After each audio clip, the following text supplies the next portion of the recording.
What's good, y'all? Welcome back to another video. Today we're going to be talking about logarithms. Now, what a logarithm is it's an inverse of an exponential function.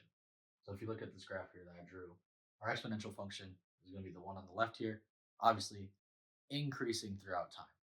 Now, log is the exact inverse of it. Now, graphically, if you don't know, an inverse is basically a reflection over the y equals x axis, which is basically this 45-degree angle that cuts through the coordinate plane.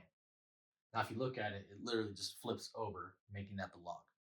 Now, contextually, kind of what the log solves for is usually the time value in exponential word problems.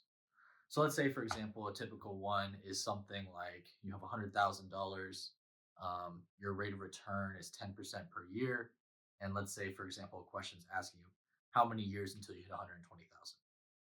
Well, what you would do in that case is you'd use the log, right? Because I'm solving for that exponent. Exponential terms, A, B, X.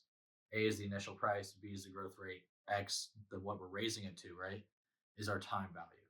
So that's what logs solves for.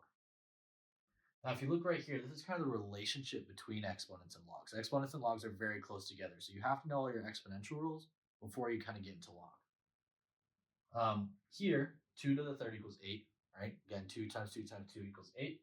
Well, log base 2 of 8 equals 3. That's the relationship. You can kind of see that it kind of moves counterclockwise, right? If I look at my exponential equation and I move counterclockwise, 2, 8, then 3, log's the same exact thing, 2, 8, then 3, right? Also, another way to think about it is the base of the exponent is going to be the base of the log. The answer to an exponential function is going to be the argument. The argument's the number in front of the log, it's not the base value. And then again, logs solve for exponents. So in this case, the answer, or in this case, the exponent right here in the exponential equation is going to be the answer to the log. Now, like I said, logs are inverse functions. So how do we solve for inverses? Well, we flip-flop x and y. So in this case here, if I wanted to solve this, what I would do is this. Let me go to this side now. I'd say y equals 2 to the x. Well, if I want to solve for the inverse, I'm going to have x equals 2 to the y. Now again, how do I solve for y, right? Y is in the exponent. Well, before this, you'd have no idea how to do it. But now, again, this idea we're going to use here. So log, the base of the exponent is the base of the log, so log base 2. The answer to the exponent, in this case equals x, is going to be my argument, equals, and then a log solves for the exponent, equals y. So that's the inverse relation right there. And it'll actually look a lot like this graph if we were to graph it. Now here's a couple examples of ways that we're going to work through this. So I'll just kind of go through both of these, or all of these, sorry. The log of 100.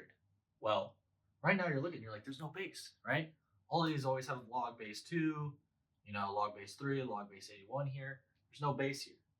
Well, that's because log is kind of similar to a square root. If you look at a square root, right? Let's just say square root of 4. Everyone knows it's 2. But why? The reason why is because there's inherently an index value of 2 right here, saying that we're undoing a square root function. But we don't write it because, again, it's inherent. We just kind of assume it. That idea is the exact same thing that's happening right here. Instead, for log, however, instead of it being assumed to be 2, it's assumed to be 10.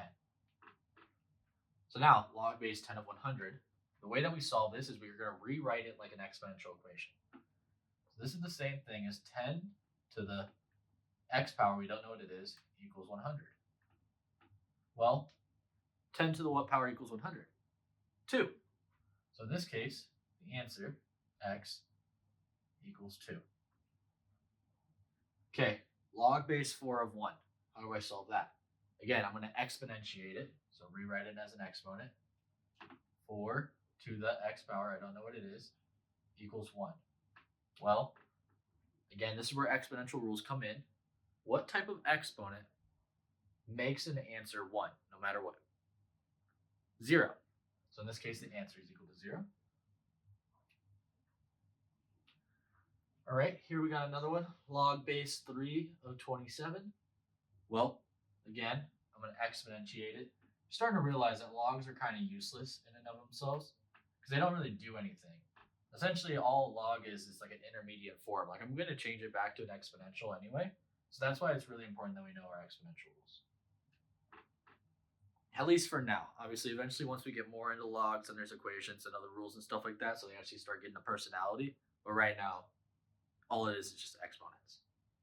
So here, log base 3 to 27, 3 to the what power equals 27. Well, in this case, 3 to the third equals 27, so x equals 3. Now here's the tricky one. How do you solve this? Well, right now, 81 to the what power equals 27. You're first thinking like, hey, 81 is bigger than 27. So what type of fraction is going to make it bigger or make it smaller? And again, this is where exponential rules come in. The first thing that I'm noticing is that 81 and 27 are kind of similar to each other in the sense that if I raise one number to a certain power, they basically have the same base, right? They have the same base value. So what do I mean by that? What I mean is that 81 and 27 can be some form of an exponential number with a base of 3. So 3 to the fourth to the x equals 3 to the third. Why? Well, again, 81 to the x is equal to 27. But what I did is I just took this even further and realized that their relationship with each other is they're both base 3.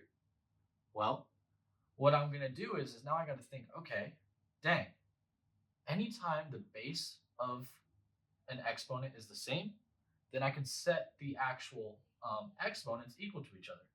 So 4 to the x, exponential rule, when you raise an exponent to an exponent, you multiply the exponents. So this is 4x equals 3. And then from here, just a little bit of math, divide by 4 on both sides. You get x equals 3/4. And that's it basically for the introduction to logarithms.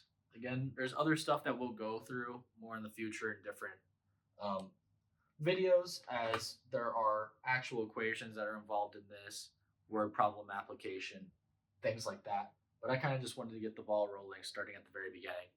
So I hope you guys enjoyed. If you guys ever have any questions, anything else that you want to talk about, please just drop it in the comments. Please like, subscribe as well. That also always helps. If you don't want to go there, or if you want even extra tutoring, head over to mindleadtutor.com. I got you over there. But until then, I'll see you next time. Take care. Peace out.